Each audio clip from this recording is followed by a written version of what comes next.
السلام علیکم، میں ہوں آپ کے ساتھ انم خان۔ اسلامک ہسٹری چینل میں آپ سب کا ویلکم۔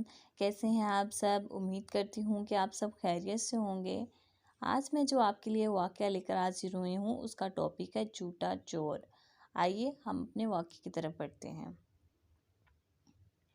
ایک شخص نے اپنے چچا کے بیٹے کا مال چرا لیا۔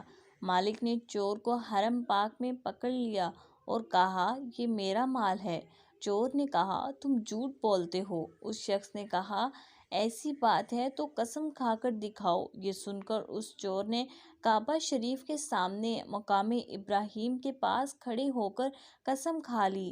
یہ دیکھ کر مال کے مالک نے رکن یمانی اور مقام ابراہیم کے درمیان کھڑے ہو کر دعا کے لیے ہاتھ اٹھا لیے۔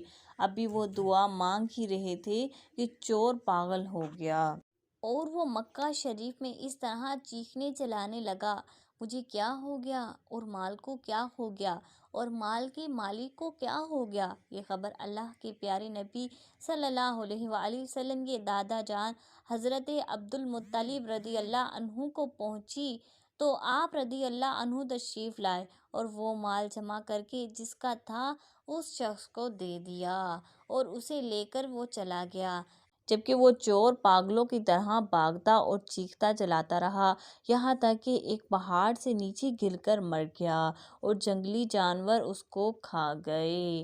لہٰذا اس واقعہ سے ہمیں پتہ چلا نہ کبھی جھوٹ بولو، نہ جھوٹی قسم کھاؤ اور نہ ہی کبھی کسی کی کوئی چیز چراؤ، کہ اس دنیا میں بھی تباہی ہے اور آخرت میں بھی تباہی ہے۔